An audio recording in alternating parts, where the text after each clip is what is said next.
Hi, it's Elisabeth Hancock, host of the Great Awakening podcast. This week, I thought I would add something a little bit extra to the gods, who the gods are, as we were talking about last week when we looked at the gods and the Council of Gods. And I discovered the Talmud of Emmanuel, who is Jesus, recently, and I've been reading through it. And it's been absolutely fascinating because it's really helped me to join together so many dots and, really find some truth in all of this information, misinformation, chaos that we have going around at the moment. And I felt inspired to read out some of it and share it with you this week because I really think not only does it work alongside the gods and the Council of Gods, but it also helps us to understand so much about this reality, this world that we are in. So the Talmud of Emmanuel was discovered in 1963 by Billy Myers. And Billy Myers is a UFO contactee. And he's one of the first ones that talks about the Pleiadians, and he calls them Pleiadians. And these Pleiadians, he said that he was contacted by them in the 1970s. He actually has a lot of photographic evidence, and he talks about being contacted by a Pleiadian woman with sort of that typical Pleiadian style, white skin, blonde hair, looking very much like what we would say are the Nordics, or very much like a human from the Nordic countries here. And him and his Palestinian friend, Isa Rashid, they were walking through the old part of Jerusalem, and Billy Myers felt called to explore something. And as they were exploring, they found an old tomb, and they found these scrolls inside it. And the scrolls are what have then gone on to become the Talmud of Emmanuel. But what is so interesting is that there's a very large similarity between the Talmud of Emmanuel and the book of Matthew. And one of the major things about it is it talks so much about spacecraft, essentially. And when Billy Myers talks about the Pleiadians that come and visit him, he says that they visit him in a spacecraft.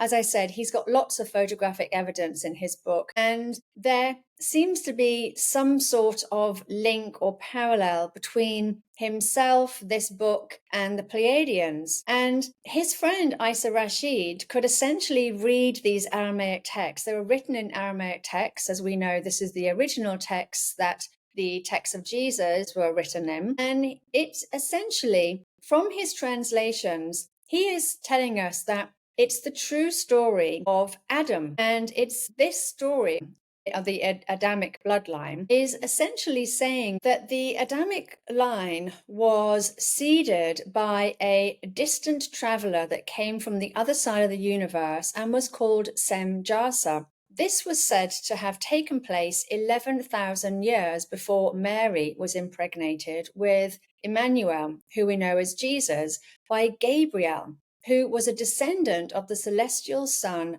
Raziel. And Raziel is the guardian angel of the secrets. We know Gabriel as Archangel Gabriel. So from this book, it's essentially saying that Gabriel is the father of Jesus. And I don't know whether we are talking about actual mating, breeding between different species, or whether we're talking about wave genetics or genetic alteration or whatever it may be. But essentially, Gabriel is the father of Jesus, and Sem Jasa is the father of Adam. And that then went on to create the Adamic line. This was 11,000 years before Mary was impregnated with Emmanuel. So Adam and Jesus were distantly related, and both fathered by celestial angels, or what the book calls travelers from the far reaches of the universe, and what we would call extraterrestrial beings today. Interestingly, the texts also go on to say that God and his followers came here from the depths of space, where they delivered themselves from a strong bondage. And strong bondage means imprisonment or slavery, showing that they themselves were captive somewhere else. And created here a new human race and home with the early women of this earth. So this tells us that Adam was the first human extraterrestrial hybrid, if you like, and possibly not even the first when we come to later parts of this text. But it's essentially saying that they mated with the early females of Earth, which, if this is really only 11,000 years ago, then that also means that we're not talking about Neanderthal or Homo erectus here. We're talking about a Homo sapien, if you like. So the text then goes on to state that God deserves the honor of the people of Earth, for behold, he is the true originator of the white and of colored Earth humans. So it's saying here that he created both the white skin and the colored skin here on Earth. And he seeded the Adamic line. So that's one line we know he seeded, but it looks like he created the other lines as well. How was that done? Was that through genetic engineering? Was that through seeding in other ways? Well, who knows? But then the text then goes on to talk of God being the only God and that the people should respect him because he created them, and that they would receive his love if obedient, and his wrath if his laws are disobeyed. And this, of course, makes him not sound like the God of the universe, but in actual fact, more like a human with a God complex, or a human that wants to be in charge, or possibly a human who has been imprisoned for doing something wrong, who has escaped and then now finds Earth and decides to create his own world where he is in charge and create his own different species where he is in charge. It's hard to tell whether this Semjasa was a service to others extraterrestrial or a service to self extraterrestrial, as we can see that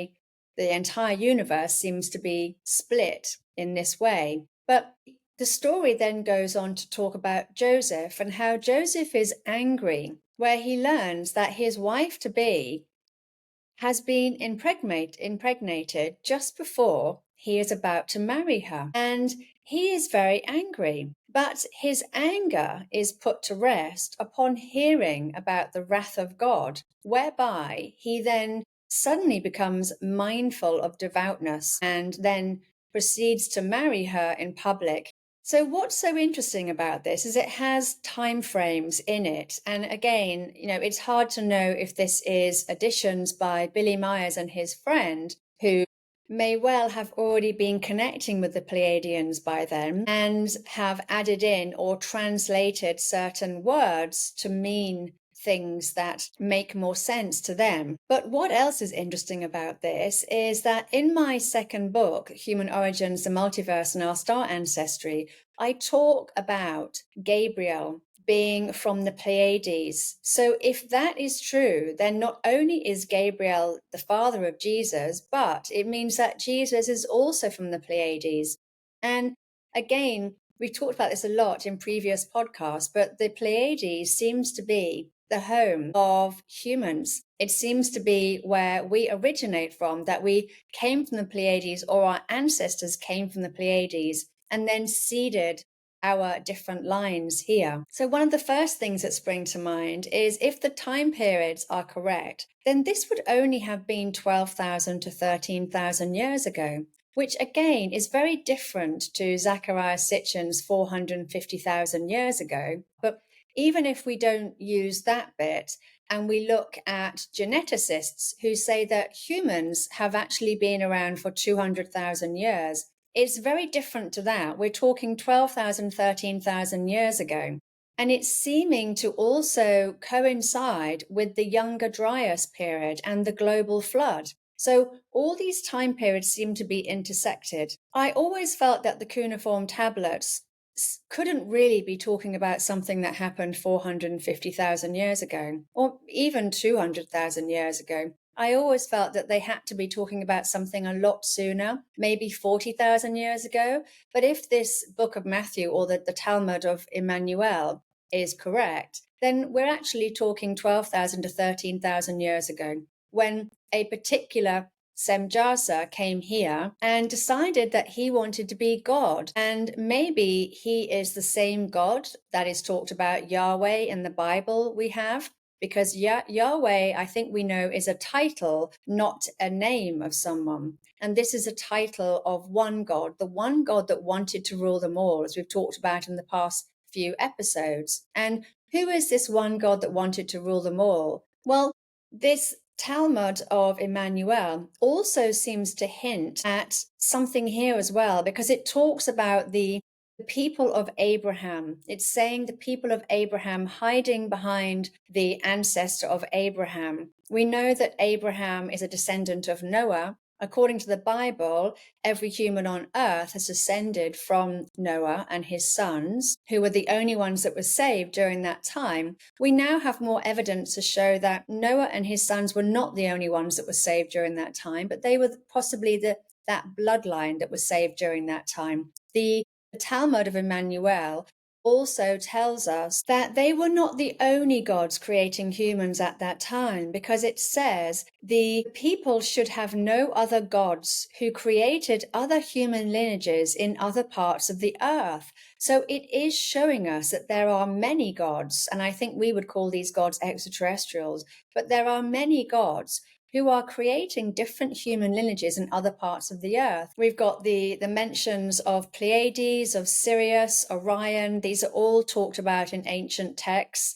The different gods come from these places. We've got the El of the wasteland, the El of the mountain, and these are also gods. El means God. So there are many different gods, but what this God is saying is that people should have no other gods who created other human lineages in other parts of the earth, seeming to confirm what I talk about in my book, which I've always felt to be the case, is that we are made up of many, many different species that I expect were living alongside each other until something happens. 12,000, 13,000 years ago, we have the Younger Dryas period, this very unstable period. There were definitely global floods during this period, and there was one very large global flood. And when I was reading this book, what instantly came into my mind was the arrival of these space travelers 12, 13,000 years ago into the atmosphere may also have contributed in some way to the global unrest, because a large craft could upset the Earth's electromagnetic fields or energy fields in some way, and maybe even using direct energy weapons, which we can see coming up in many of our myths and legends. The people of the old world, they obviously had access to advanced technology. They were able to use these weapons that they call Vajra, and we have the fasces as well. And these look very much like advanced weapons. Again, we looked at the hats, the headwear that these different advanced beings were wearing that possibly could also harness the etheric field, the energy from the etheric field in some way, and utilize it and turn it maybe into some sort of weaponry, because there is plenty of evidence to show that we have melted buildings, entire melted civilizations that have been built on top of each other. And as we learn more and more about the old world, we see more and more evidence of melted buildings, of metal pipes found inside what we once thought were mountains, of huge tree stumps that again we thought were mountains. And we can see that this world was very, very different to how we believe it is now. And what we are looking at here, maybe in the Talmud of Jmmanuel or the book of Matthew, is the entrance of some extraterrestrial beings coming to Earth and taking early females and seeding or mating with them in order to create a new lineage. And this lineage, as we know, has been created by Semjasa. It's led on to the Adam lineage. But that is not the only lineage that we have in the world today. But this seems to link the Adamic line with the Pleiadians because both Semjasa and Gabriel were descendants of celestial sons. Interestingly, this Talmud of Emmanuel also refers to the first consensus that was issued by Emperor Augustus, and he was the founder of the Roman Empire. He ruled between 27 BC to 17 AD, and he was the great nephew and adopted son of Julius Caesar. So Julius Caesar was assassinated in 44 BC, and Augustus was the one that then took over the throne later on, 27 BC, and created what we now know as the Roman Empire.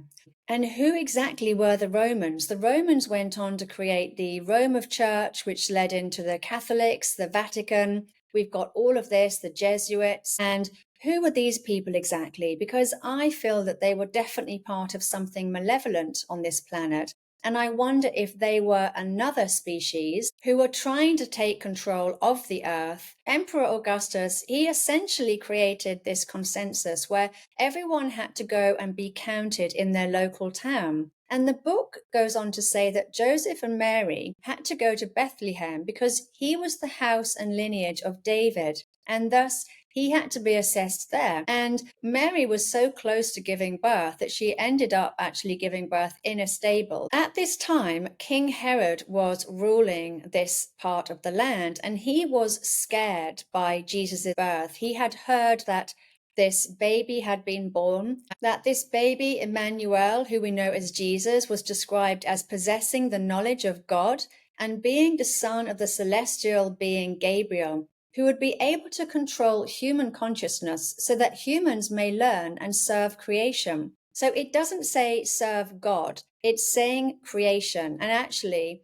what I get from this book very much is that it's actually telling us there is no such thing as God. So gods, angels, extraterrestrials, humans, they are all the same thing. They are all entities and beings that make up the universe, and creation is what creates the universe. Thinking about things that I've learned today in my own life, I would say that we are all manifesting creation into being. And certainly, this book also says that Jesus was trying to teach people that they were the sons of God. And what does that mean? Well, I think it means that we are fractals of God. We are God, essentially. So we are the universe. We are manifesting this universe into reality, and we are creating this universe together with all the other entities, beings, what we call extraterrestrials. This is something that I've been feeling for a long time now, and maybe I am reading the text in this way and seeing something that possibly others wouldn't see. However, I do feel that we are creating this universe together. We are creating this reality, and we can shift this reality by creating something different, which is what we are all doing now. We are consciously creating something different, changing this reality that has been kept in this other reality by the rulers, the priests, the leaders, the elites, whatever we call them. And this book also seems to assume this truth as well, because it talks about the Pharisees and the Sadducees, who are the priests and the rulers of that time, essentially creating a false god and perverting the truth of reality. So Jesus apparently incarnated to spread the truth, which is that we are our own gods and we create reality. And the elites, the rulers, the priests, who possibly come from this other line, maybe the line of Yahweh, maybe the line of Semjasa, but maybe they are the ones who want to be the gods themselves. And they therefore want to rule this reality. They want to have the power and control and dominance over reality. And this book also talks about how these are false gods, that they are creating a fake reality because of greed, materialism, wanting power, wanting to be in charge, wanting to be in control. And they have essentially made up this entire story. We know that the Abrahamic religions are all seeming to talk about this one God.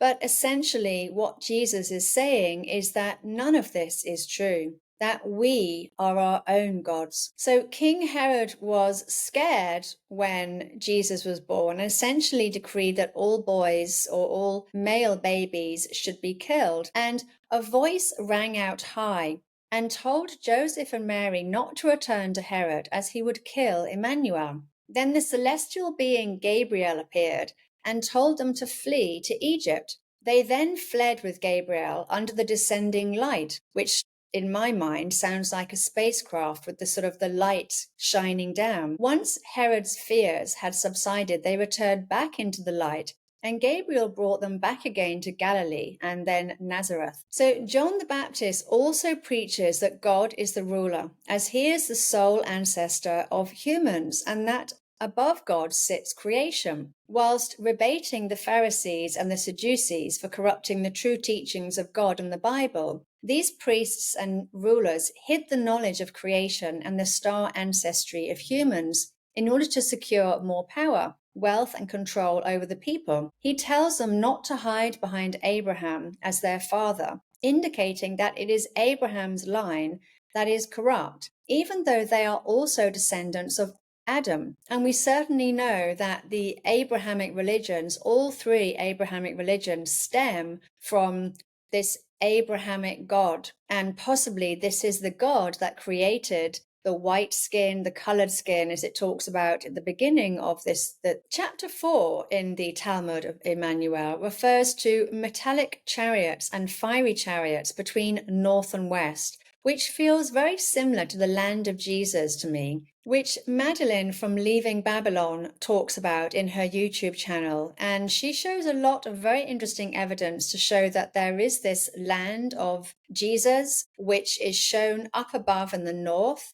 And this book talks about this land being between north and west. From there, Emmanuel went north to the ends of the earth, where the metallic lights came down from the sky or shot upwards with a singing sound. Again, this sounds very much like spacecraft, metallic spacecraft. And again, showing us this, the ends of the north. This seems to be, again, where this hidden land that Madeline has found, called the land of Jesus, has been found. And what she talks about that's so interesting in her YouTube channel is she shows the missing time. So we know that we have different time zones here, but what she's showing us is that 3 hours is missing. On a 24-hour time zone, 3 hours is missing. And she has discovered that this 3 hours would actually cover this lost piece of land. Now, she has found this land on maps, but also she's identified that when you look on Google Earth, you can see some sort of missing land. I myself have always felt that the Earth is bigger. I'm not even opposed to the idea of other land beyond the ice wall. And I'm not even opposed to the idea that Pleiades, Arcturus, all these other places are beyond the ice wall as well, because of the work of Michelle Gibson, who she's one of the Tartarian speakers in our Tartaria conference. And she also talks about how the sky, the cosmos, is essentially a mirror reflection of the Earth. And if that's the case, then it means that the Earth is far bigger than we understand. I do think that much of our Earth is hidden, but I also can see that if the Pleiades is up there, then the Pleiades should also be down here as well, which means that we are looking at a much, much bigger area of land. So when Emmanuel went north to the ends of the earth, he saw 3 celestial portals open up, and inside these 3 portals were a land covered in Zohar, which is celestial energy, and this land has the entire land of Israel in it, and also another portal which shows rose-colored mighty mountains that reached into the sky. And a brown-skinned human population lived there in huts on the outskirts of this area of snow.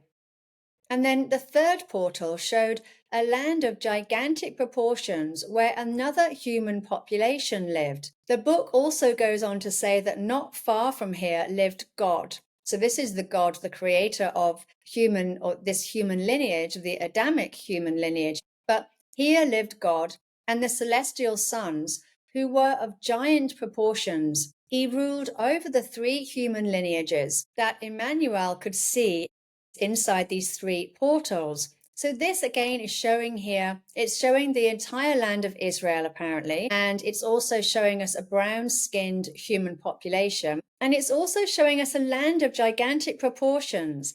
So these seem to me to be other dimensions. They're other dimensions of Earth, other dimensions of this realm. And it's also seeming to show that the land of gigantic proportions seems to be hinting about the giants of some way. And the gods and the celestial sons were also giants as well. And that does make me wonder about all the giant skeletal remains that we are now discovering, all those tree stumps which show huge trees, up to 300 feet or more. And so many of our ancient texts talk about giants. So is this maybe another part of Earth, another sphere, if you like, another part of Earth, which we were not connected to for a while, but we're now beginning to connect back to it. And hence we are beginning to find all of these different giant remains. And possibly we are now connecting back to all these different portals and also connecting back to these different old world architectures and these other spheres, other dimensions that possibly we moved into. Because I've also often wondered, how did we manage to find these old world buildings? We can see that we didn't build them, we found them. But these were buildings that were discovered. And are we talking about we all walked into another dimension, or another dimension was opened and we were able to then move into this dimension or simulation? The book goes on to say that Emmanuel saw two very tall men who were luminous with fiery eyes. They came from the seven sisters and could not come to earth as they would die in this atmosphere. Well, that's really interesting because the Seven Sisters is the Pleiades. It's also, again, talking about these very tall men who were luminous and fiery. They don't seem to be physical beings. They seem to be more like light beings. And they could not come to earth because they would die in this atmosphere. Again, seeming to show that they come from somewhere else. They come from either another reality or what we would call another planet, and they breathe different air to us possibly, or they are not able to exist in the frequency or vibration of this realm. The book then goes on to confirm that people have come from heaven to earth and from earth to heaven, and the people from heaven had remained on earth for a very long time and created the intelligent human lineages. The children of the celestial sons were not like earth humans, and their bodies were white as snow and red as the rose blossom, their hair white as wool, and their eyes beautiful. Now, this quote is very interesting because I have this same quote in my second book, and the quote itself comes from the cuneiform tablets of Mesopotamia. So here we have that same crossover showing the same stories between the cuneiform tablets and the biblical books. And I have actually started to ask myself, we have always assumed that the cuneiform tablets came first because they are older than the biblical books. But as we know that time has been so just distorted, it has recently occurred to me that maybe the biblical stories came first and the cuneiform tablets have been cobbled together by another invading species called the Anunnaki, who essentially has either done the same thing as Semjasa, or they are trying to take credit for something. Now, I do think that Marduk altered many of those tablets because they are glamorizing him. So if that's the case, then maybe the biblical stories did come first. And the creation stories in the tablets are the same stories as the Bible. If that's the case, then who are the Anunnaki? Well, Anunnaki can also mean those that come from the sky to earth. And I suspect that Anunnaki is talking about many, many different beings that come from the sky to earth and isn't talking about one particular set of extraterrestrials or gods. And so the seven Sumerian gods we have, including Enlil, Anu, Enki, these are, again, some gods, some of the gods who came here possibly went on to become the Abrahamic God, Yahweh, between Enlil and Enki, and possibly even the same God as Semjasa, who has created the human species. But as we know, this book also talks about many different human lineages have been created by many different gods, which is something that we see coming up in so many of the indigenous accounts, the cultural myths and legends, stories from around the world. So we can see that humans are made up of many, many different lineages, different DNA, if you like, and we are multiple species. And you only have to look at how different we are to see that we are multiple species. We are not one. In the cuneiform tablets, the son of Lamech is described as having a body white as snow and also red rose blossom as well. His hair is white as wool. His eyes shine like the sky. But what is so interesting is Lamech is slightly scared of him because he is so like the Lord's. Again, seeming to indicate that this boy is also a hybrid, human hybrid extraterrestrial, possibly the same extraterrestrial coming from the Pleiades, the same as Jesus and Adam are as well, because they all seem to be part of the same ancestral line. But why would Lamech show fear towards his son looking so similar to the gods that he is scared of him? Well, it's coming back to that same bit that we saw earlier in the Talmud of Jmmanuel, where it talks about God being loving, but God also being cruel, where it says, if you are obedient, then you will receive God's love. If you are not, then you will receive God's wrath. And of course, we see this in the Old Testament, that the God in the Old Testament is particularly cruel, demanding child sacrifice, also seeming to kill people just because he feels like it that day, and seeming to show us that the God that's talked about in there is not a particularly nice God. And what Jesus has come in, Jesus, of course, is the New Testament. What Jesus has come in, and the teachings of Jesus have said, and he is also another human hybrid from the looks of it. And his job is to essentially teach people that they are their own God, that our position is to help with creation, is to essentially create. So we are here to learn about creation, to learn that we are part of God, that we are part of creation, and to learn the truth and knowledge of the universe, true nature of reality, which is that it's false gods who are running this planet, or rulers and priests and leaders who essentially have made up an entire story about God and how the whole planet revolves around this God, this being that they call God, and how they are wrapping everything around, spinning a web of materialism and corruption, which we get trapped in. And our job is to find the truth of reality through researching and learning and finding knowledge and wisdom, which we actually find within ourselves. So, yes, we can read books, but we actually find the knowledge and the truth within ourselves. So it's finding the light within, if you like, which is also something that the Pleiadians also tell us as well, is that we find the truth by going within, not going outside. And being a researcher of hidden history, lost history, I can absolutely say that as fascinating as it is finding all of this information, I do feel that the truth lies within us, and we don't necessarily have to do this.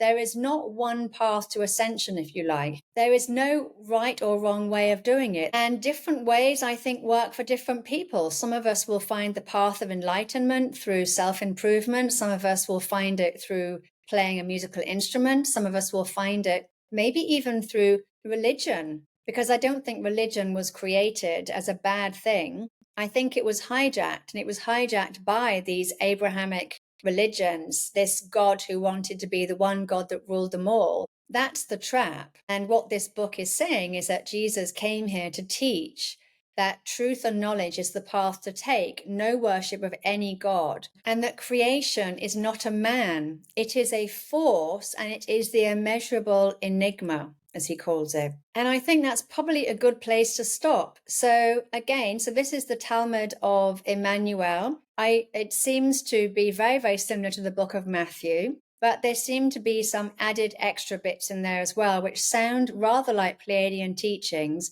but also sounds rather like Billy Myers as well. That's not to say it's not true, but it is to say maybe take it with a pinch of salt and find your own truth within it. Because I think the takeaway from all of this is that the truth is within us, and we have to be able to have time to go within ourselves. And of course, this very distracting, externalized world is stopping everybody from going inside themselves and finding their own truth and finding the true nature of reality, which is that we are our own gods and we are manifesting this reality into being all the time. And I think for me, that's the take home from this book. Okay. All right. Well, I'll catch up with you next week.